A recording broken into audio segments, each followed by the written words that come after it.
about doing this. He really wanted for us to put together something that you guys could really learn from and would really be meaningful because it is Heart Month. So last week we talked about women and heart disease. So today, actually, I'm going to talk about everybody in heart disease. What I want to talk to you about today is really simple. It's knowing what your risk factors are and then what are the warning signs of a heart attack.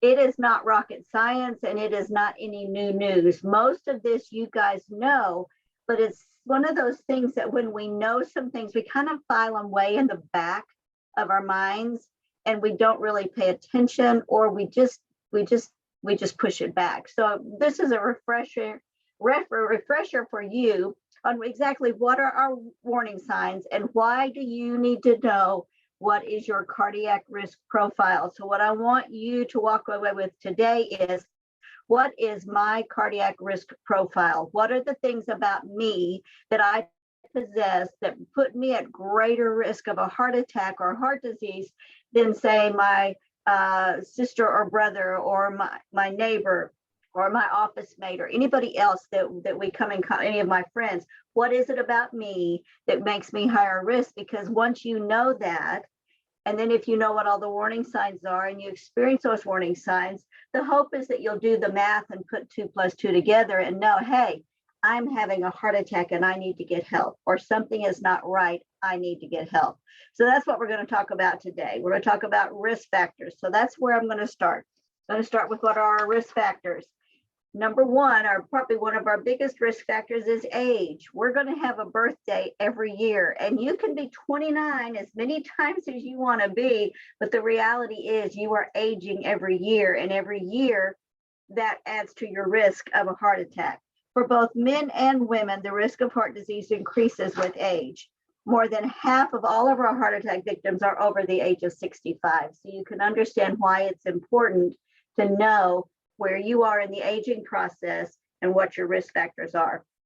Another risk factor is our family history. Now, our family history, we're going to define that for you because sometimes we just think of it as, is it anybody in my family that's had a heart attack that is family history? Yes, but also I want to narrow that down just a little bit.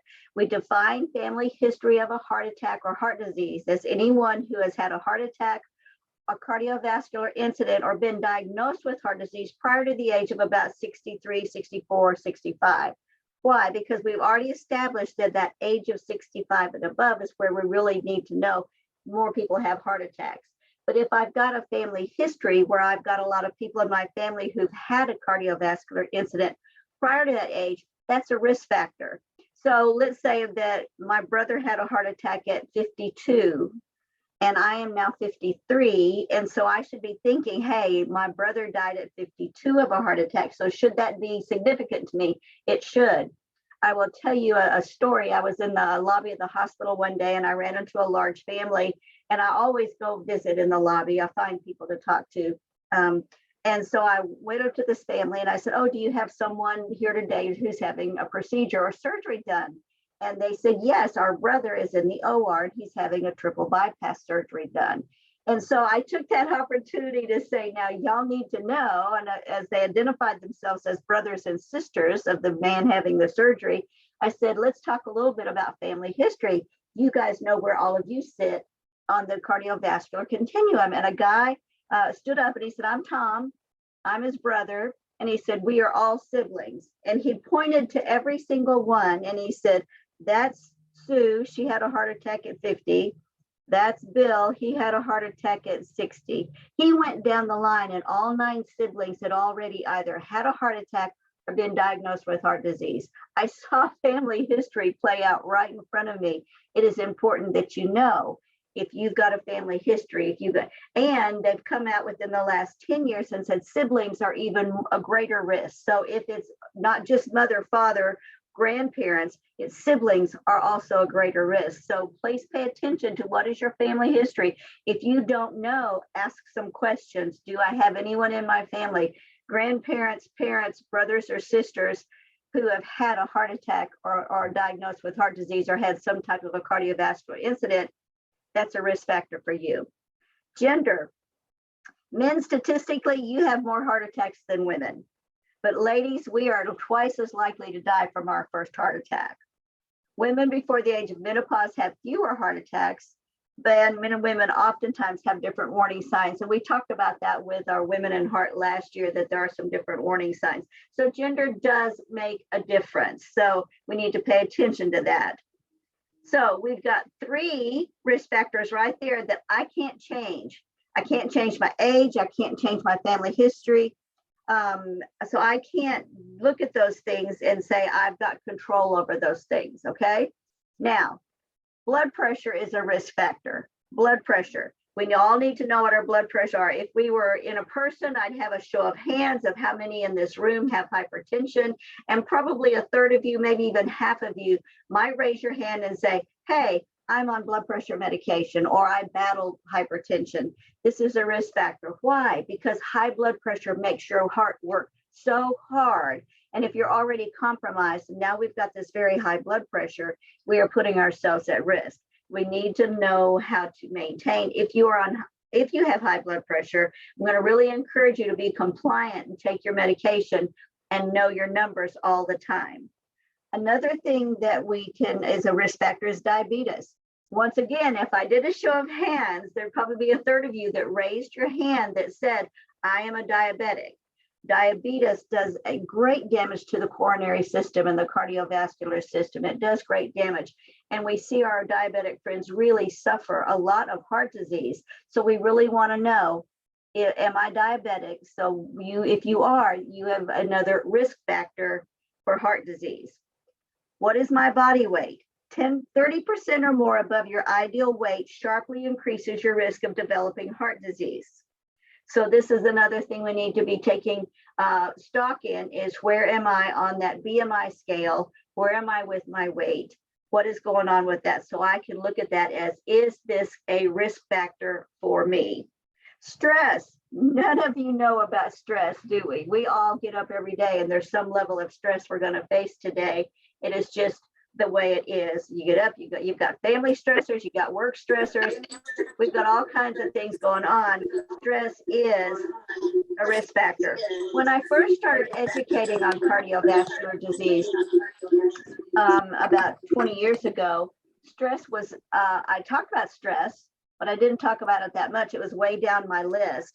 But in the past 10 years, stress has really climbed the hit parade because we see there's so much damage done by stress. Every time you have what I call a stress encounter, there are 1,400 chemicals that wash over your body. And the ugliest of those chemicals is a little something called cortisol.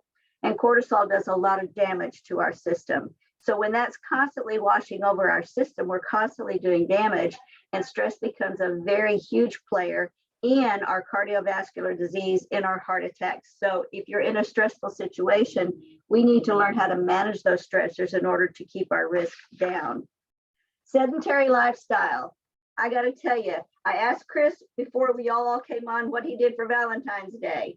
And he said he went to the gym. Yay, Chris, good for you. Getting out there, staying active.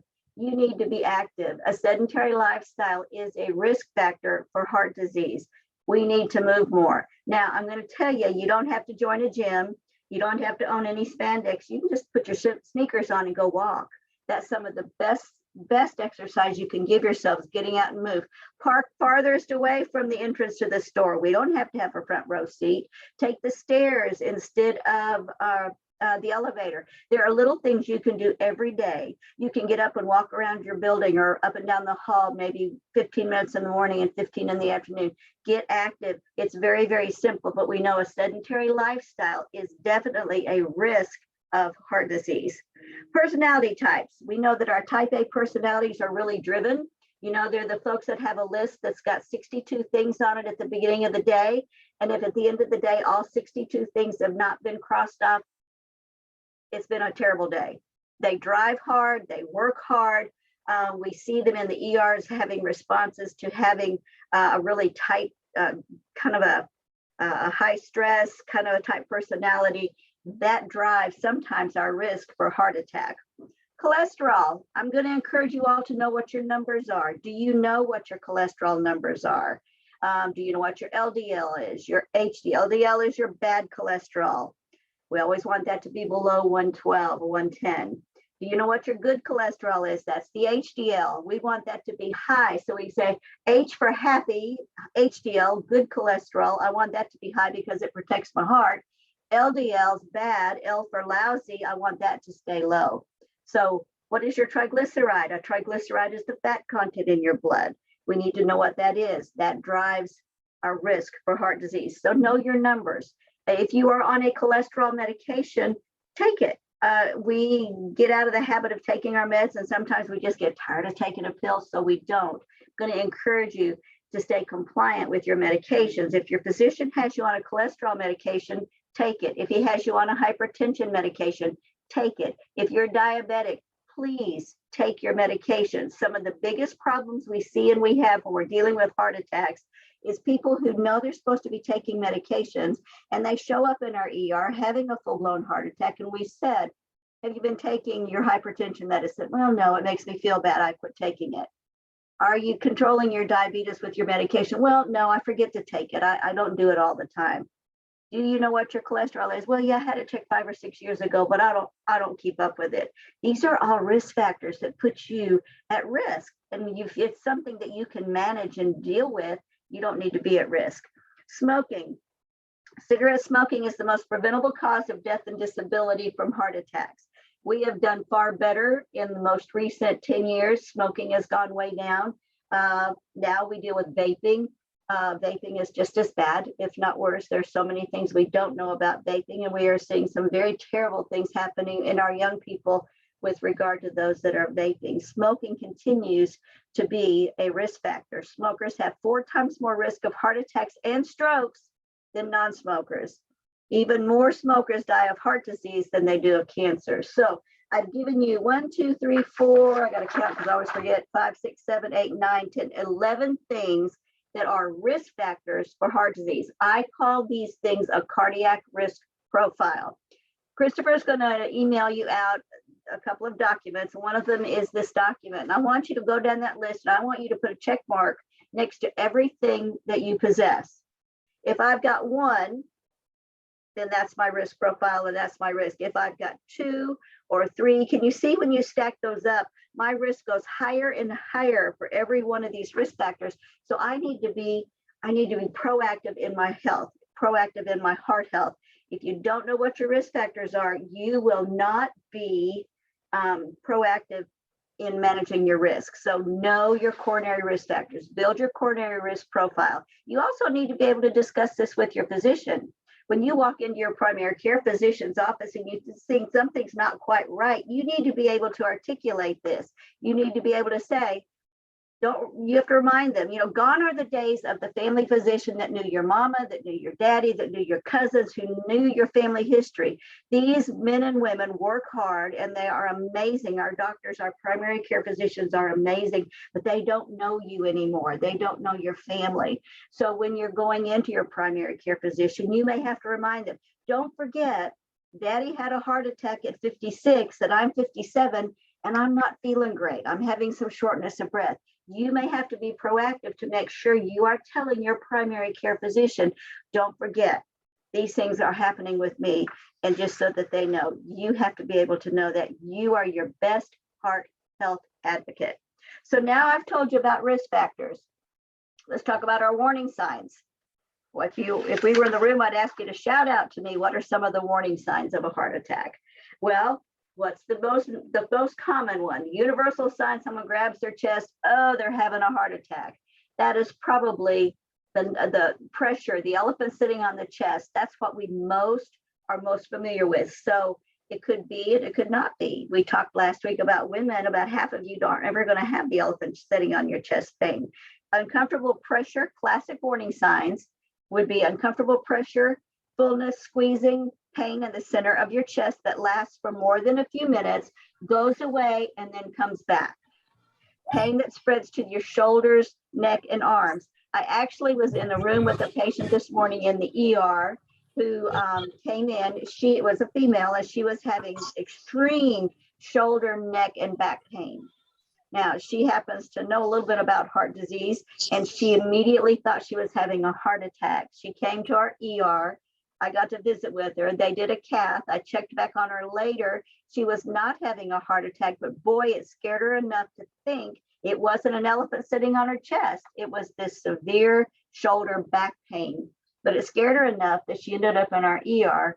We ended up checking her out, and it's not coronary, but now we're going to work with her to find out what it is. Chest discomfort with lightheadedness, fainting, sweating, nausea, or shortness of breath. These are all the things that we consider classic warning signs. We may or may not remember what they are. So what are some less common warning signs? Could be stomach or abdominal pain. Sometimes we don't know. The nausea and dizziness sometimes are less common. Shortness of breath and difficulty breathing. Unexplained anxiety, weakness, or fatigue. Ladies, this is one that's very, very common in women, is an unexplained anxiety, weakness, or fatigue. You think you're just tired all the time, and rightfully so, because you are working and you're raising a family and you've got houses to clean and laundry to do, and golly gee whiz, we're just tired. We're just tired all the time, and we have a reason for it. But it could be that your body's not functioning, your heart's not functioning to its optimum, and you're fatigued because your body's telling you something is not right. Palpitations, cold sweats, or paleness. All of these things could be a heart attack. I want you to know what the common ones are, the classic ones are, and those that may be not quite so. Different symptoms for men and women. The first sign of heart disease or heart attack in a man is usually squeezing elephant on the chest pain. Women's symptoms are often more shortness of breath, fatigue, chest discomfort, pressure, nausea. Many women report a heaviness in their back or shoulders or elsewhere. Women are more likely to experience nausea, vomiting, and breathlessness during a heart attack. So if you have any kind of a warning sign, I want you to be self-aware enough with your body and the things that are normal for you versus what is not, that you can walk into any ER and articulate what's going on so we can help you. I would also say to you, do not be afraid. Please do not be afraid to ever walk in, even if you don't know you're having a heart attack. If you've got any of the risk factors, you know you're at high risk, something isn't right, you know your body. It is okay to walk in and say, I am having a heart attack. I'm having a heart attack. You know what? The first thing we're going to do, we're going to jump on that and we're going to make sure you're not having a heart attack. So I'd rather you come in and tell me I'm having a heart attack and let us rule it out than you just sit in the corner or walk in and at your ER and they're checking you in. You say, well, I'm not quite sure what's going on. I just don't feel right. No, say I'm having a heart attack. Let us rule that out for you. Like the lady who came in this morning, she was positive she was having a heart attack. She was not. But we checked that out first because that is the most important thing. And now, you know what? I heard the doctor tell her as she was coming down the hall, it's not your heart. Your heart looked good. I think it may be something with your stomach. That's where we'll go next. We'll see what's going on there. So that is why you need to be able to know that. If you're, what do we do? So I'm having a warning sign. I know what my profile is. I'm having warning signs. What do I do? Well, I'll tell you what most of you do. Most of you ignore it. That is probably the number one warning sign of a heart attack, is ignoring it, because we don't really want to know. We don't want to have to deal with it. We are afraid to know what it is. So don't ignore it. A lot of times they will tell us take an aspirin. Why take an aspirin? What does an aspirin do? An aspirin is a vasodilator. It dilates those arteries. If we're having a heart attack and those coronaries are constricting, that aspirin will help open it up enough that maybe just enough blood flow gets through that holds you until the emergency personnel arrive or until you get help. Call 911 or your local ambulance and get to the hospital right away. Why do I tell you to do that? You might be saying, well, I'll just drive myself. Well, that's kind of dangerous. I'll have Sue take me, but I got to call her and wait for her to get here. Call 911. True story. We had a patient show up at a primary care physician's office in Sheridan. How many know where Sheridan is? It's about 45 minutes from Pine Bluff, okay? Not far, but you can get here 30, 45, I guess if you went a little faster, maybe 35 minutes or so. So let's say 45 minutes. Patient shows up at his primary care physician's office and he says, you know, I'm not feeling well. I've been having some chest pain. So the primary care physician does an EKG and he says, Mr. I'm going to call him Mr. Smith just for purposes of this story. Mr. Smith, you are having an active heart attack. I'm going to put you in an ambulance and send you to the heart hospital. Mr. Smith says, no, no, no, no, no, I'm not going to take an ambulance. I'm not riding in an ambulance.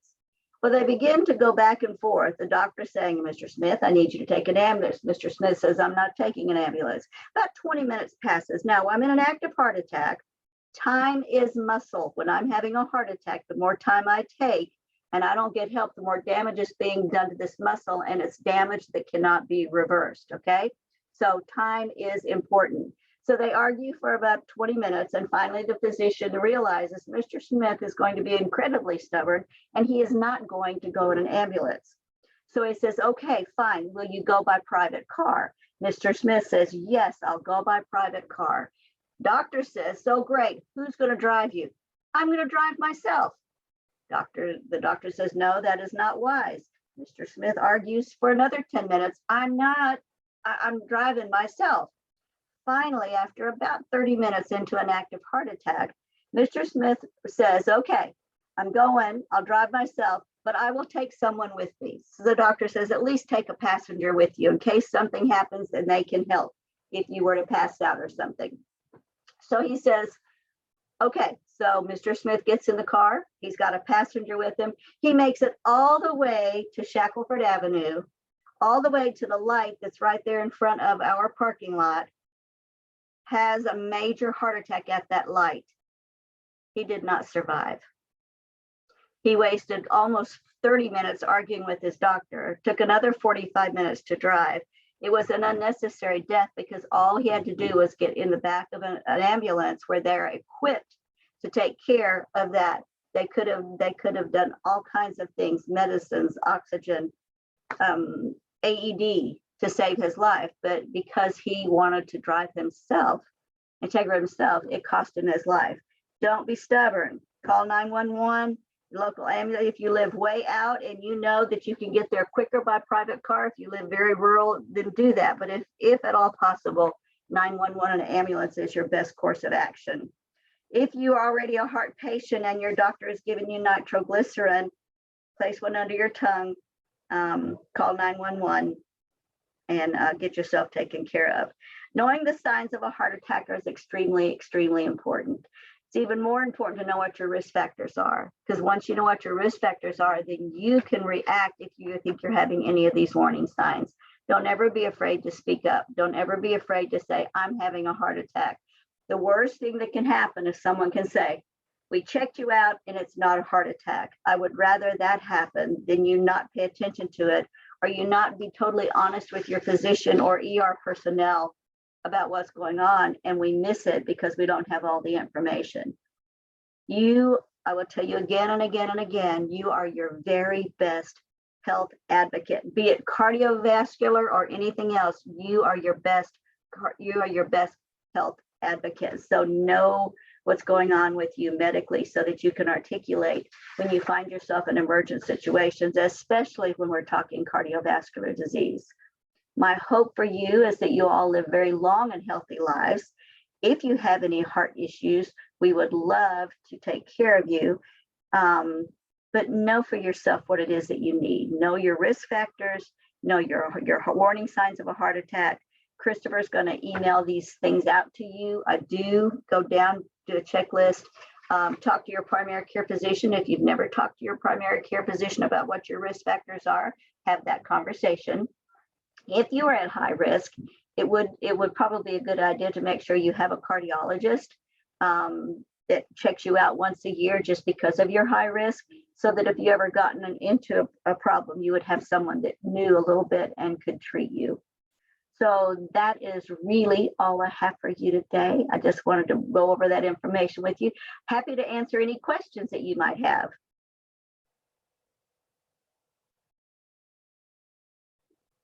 No questions? Everybody's in good heart health? I hope so. At this time, please, if you have any questions, I'll look in the message box right here. If you would like the notes, please put your email in the comment chat box. That way I can send these notes at the end of this Lunch and Learn Live. Someone said asyncs. Miss Amy, she said great information. Thank you so much, Miss Vicky. Thank you, Miss Sinks.